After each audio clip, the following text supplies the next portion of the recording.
in any case. And then the hyperfixation is how you do 50 paintings in 3 months, and how you do this video in a week, things like that.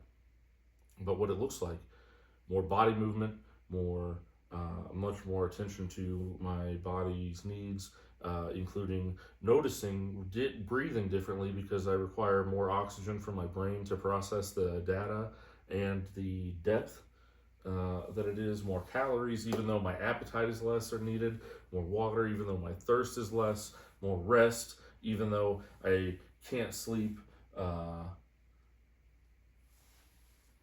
I've been sort of hyperfixated on knowing that I needed to figure out a way to survive once my leave was up, and not thinking that I could go back to a traditional workplace. I don't see how I could do that. I don't want to talk about work too much. But so it's been 3 weeks maybe. I'm on my 5th different sleeping medication trying, and they work for a night, and so that's good. That buys me some time, and then they stop working after that, and I'm just I do rest, but I think things like you go to take your leave and you tell your doctor, look, I am really concerned because I want to kill myself like all the time, and specifically, not just in general. And he's like, gosh, let's make a plan and see me in 4 weeks. And you tell your doctor, I have an idea that I think might make a difference. And you tell him not what the specific idea is, barely a small aspect of your aspirations for it, somewhere above the bare minimum, which, I'm hoping the bare minimum is to drive a small amount of traffic to the art website. I hope it's more than that, but I told him somewhere above that, and he says, and I really like this doctor, and I respect him. Otherwise, I wouldn't be seeing him. It's just funny. This is funny to me.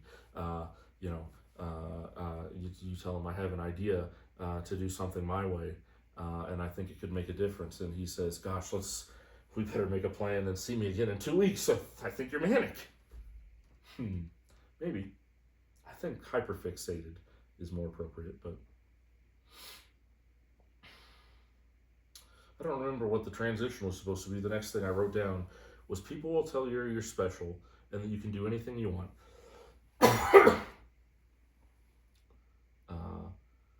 But then, let's say that they support you in some way, or they are a partner of yours in some way, and you tell them, here's what I'd like to do. I am unhappy doing what I do now.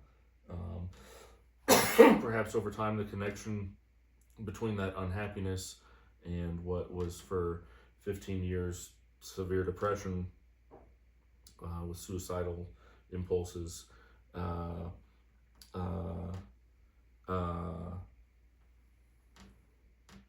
is autistic burnout, is a new understanding that presents, is related to depression, but it's not exactly the same.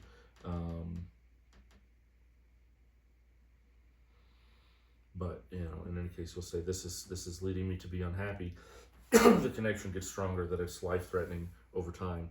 But even as it gets stronger and more apparent that it's life-threatening, they will continue to say, I can't see your vision. And I admit it's tough probably to see the vision, because the product is not an already developed end product typically in my history. It is, I like that idea. I understand the power of my learning curve and the high end of what I can achieve when I'm very interested in something, based on my the way that my brain chemicals work for special interests. And I didn't know any of this back when the events that I'm basing this conversation on were happening, mind you. I knew how it felt. So you're saying the product is your learning curve and your ability to improvise and think on your feet and take on information. They tell you, I don't see your vision. It's too much risk.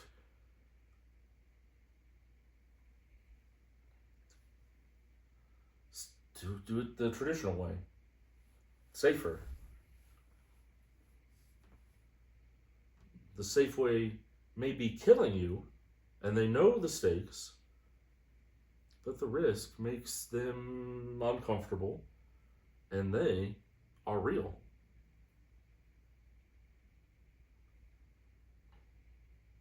Can't remember how much we've talked about reality in the other video. Well, I guess we'll see how much comes up in the notes and how much I feel I need to rehash. But I think we've talked some, and perhaps you understand what I mean when I say the autistic person experiences their anxiety about finances as real, and your anxiety about staying alive as not real.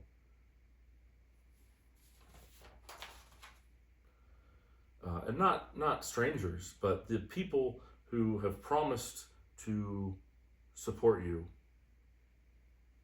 and who you've convinced to believe in you. They believe in you and have promised to support you, but it's not safe.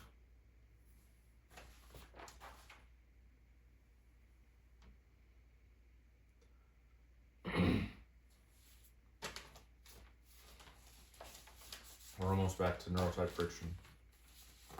One more page. This page is labeled before turning to neurotype friction, for example.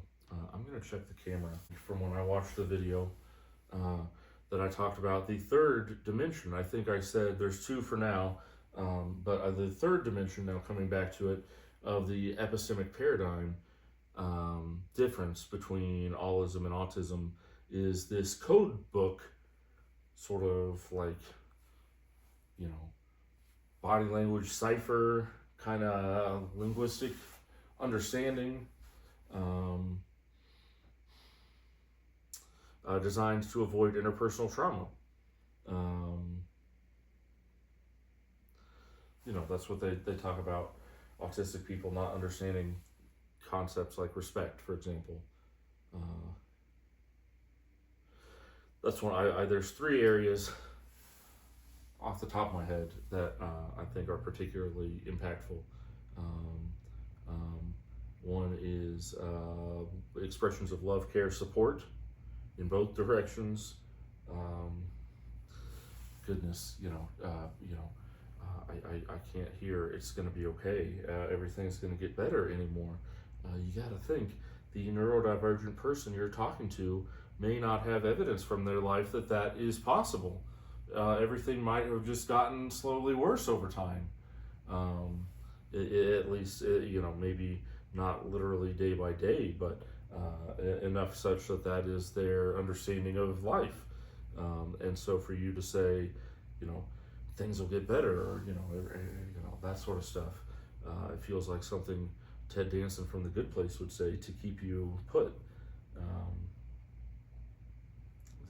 If that's a spoiler, goodness gracious, it's an old show. Worth watching. Love, care, support. Deception, protection from deception.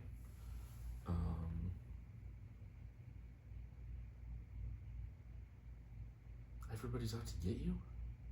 All the time you have to think that way? And that's good.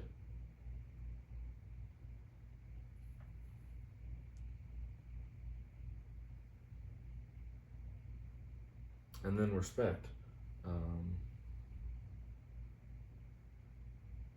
Where's my note about respect?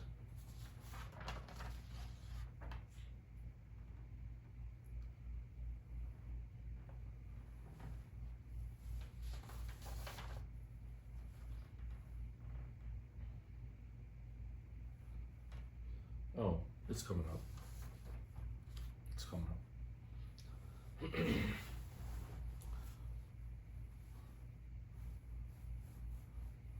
I understand the concept of respect.